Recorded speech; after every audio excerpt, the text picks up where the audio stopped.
Hello મિત્રો, કેમ છો બધા? મજામાં બધાની જે રામ આપી નવા વિડીયોમાં તમારું બધાને ફરી વખત સ્વાગત છે. તો જો આપણે આવી ગયા છીએ વાડીએ, 4 વાગી ગયા, 4 ને 4:30 થઈ ગયા છે અને આપણે આજે મોડો બ્લોગ ચાલુ કર્યો કેમ કે તડકો બહુ છે અને વાડીએ ટાટા પર આવવાનું હતું. તો વાડીએ આપણે આવી ગયા છીએ અને વાડીએ આવીને એને તો કામ ચાલુ કરી દીધું છે. તો પહેલાં તો જોઈ મળી શકશે કામ આવીને તરત કામ કરવા જ તે.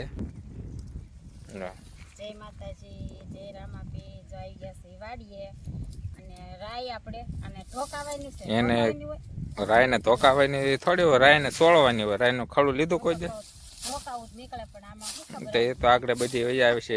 રાય ઉડી ઉડીના ખેતરમાં થાય.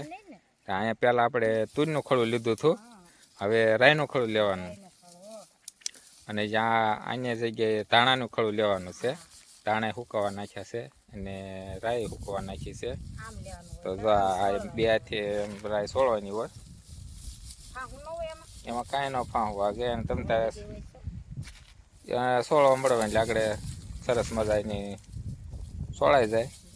એટલે એનો પવન સારો છે એટલે ઉપણી નાખવાનું હોય, એ ઉપણાઈ જ જાય છે આગળ. એ એમ તો ને શાકમાં ઝીણી ઝીણી નાખવાની હોય. મોટી હોય પણ આપણે હાવ ઝીણી થઈ છે. એ આપણે ક્યાં વાવી હતી? વાવી હતી હાથે ઉગી હતી, વાવી તો કાંઈ નહોતી. જોતા શહેર બધું એવી છે. ઝીણા ઝીણા હા તો ઝીણા ઝીણા દાણા હોય ને. રાઈ છે આ રાયડો હોય ને તો મોટો હોય. આ રાઈ છે હે એ પાણી તરસ લાગે ને તે એટકી આવે. એવું કઈ ન કઈ સંભાળતો હતો. આથી એને આગળ એને નખી રાખવાની હોય. એ પણ આજે આપણે મેથી વાટવાની જ છે ને. હા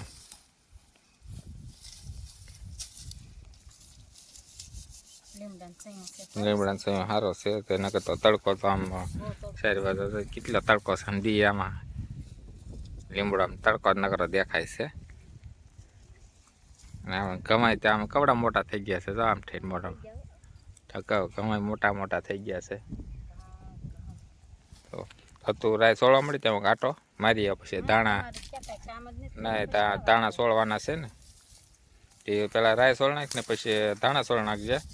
ત્યાં આટો મારીને ઘઉંમાં હમણાં આગળ ગીઠે આટો મારી આવું અને પછી આગળ પાછો આવું તરત આટા જ મારવાના. આમાં કપાસ કેટલો તરડી ગયો છે. આ બાજુ તો સારી બાજુ કપાસ તરડી ગયો છે. કપાસ વીણવાનો છે.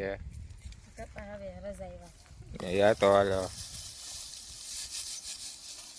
બાજુ આમ બે હાથે સોળ પાવ ન વાગે તે તો સોળ ને ત્યાં હમણાં આટો મારીને આવું આપી દીધું છે રાય સોળવાનું. તો એ હવે રાય સોળા કરશે ને આપણે ખેતરમાં આટો મારી આવી કેમ કે તડકો છે પણ આગ ગુઠીને જવાનું છે આમ ઘઉં આટો મારવા.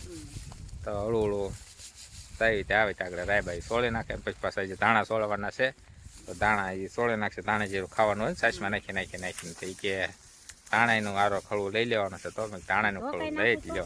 ધોકાઈ નાખો, જે કરવું હોય કરી નાખો. હે ધોકાવે થોડું ધાણા ને એને કઈ એને ધોકાઈ નાખ રાય નહીં તે તમે તારે. તો હવે રાયનું કામ પૂરું કર્યું અને હવે કે હા એટલે તગારામાં હતી એટલે નીકળી છે કે બહુ હવે કે આપણે ધાણા હારો સોળી નાખવા. ચાલો સુરમું સોળવાનું હોય એમ તો ધાણા સોળવાનું શરૂ કરી દીધું છે ને. એવું હોય કોઈ દિવસ નથી કર્યા સોળા પણ એક મને કાંઈક કીધું હતું કે આમ કરજો. તો આપણે સાવણીયા કરો વાગે ની હાથમાં એની આની ખાહું હોય ધાણાની. આ તો સુરમું સાળે એમ સાળવાનું હોય. ધાણા નીકળે તો આ રીતના ધાણાનું ખડું લેવાનું હોય. ઝાઝા હોય તો કોઈ કલરમાં નાખે ને કોઈ ખાટલામાં લઈને કોઈક મોટા સાણે ને આપણે જરી કમતા છે કે આપણે તો આમાં લઈ લેવાના છે. નાની સાણી લાવવાના છે. તો હવે રાયનું કામ પૂરું કર્યું ને હવે ધાણાનું કામ શરૂ કર્યું છે. તો થોડાક છે હળવું હળવું મોડો ધાણા લેવાય. તો હું પાછો ફેર્યો વખતે કાંટો મારીને આવું આગળ આવે. હા તો ધાણા તો સોળાઈ ગયા છે.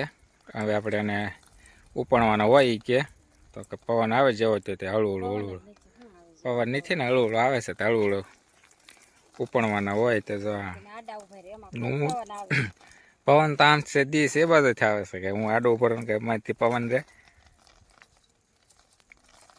ને કોક ધાણા છે પડ્યા છે કોક એમને તગાર થોડોક હાથમાં છે થાકી ગયા છે સોળીને ધાણા સોળીને તો કે થાકી ગયા કે બે રાય સોળી ધાણા સોયાબીનનું ખડું લઈ લીધું સરસ મજાનો પવન આવ્યો છે તો મિત્રો આપણે હવે ધાણા એને લઈ લીધા અને રાઈનું ખડું લઈ લીધું છે બે ખાડા લેવાઈ ગયા છે રાઈ તેને લાડ બધી થઈ છે એક તગાર હોય એટલે અને ધાણા તે આપણે થોડાક ઠ્યાસ ખાવાય એમ તો આપણે સરસ મજાના બે બનાવ્યું હતું વિડીયો આપણે સરસ મજાનો કે ધાણાનો ને રાઈનો હજી તો ઉપણે તો ગોહો આઈન કરાવે છે કે પવન છે નહીં પણ એ ઉપડ્યા કરશે પવન નથી તોય તે કે એ તો હવે પવનનો એટલે એવું થાય તો સરસ મજાનો આપણે વિડીયો બનાવ્યો છે તો વિડીયોને આપણે પૂરો કરવાનો છે તો તમે અમારા વિડીયોમાં નવા હો તો લાઈક કરજો શેર કરજો અને સબસ્ક્રાઈબ કરવાનું ભૂલતા નહીં અને પાછા ફરી મળશું એક નવા વિડીયો સાથે ત્યાં લગી બધાને બાય બાય જય રામ આપીએ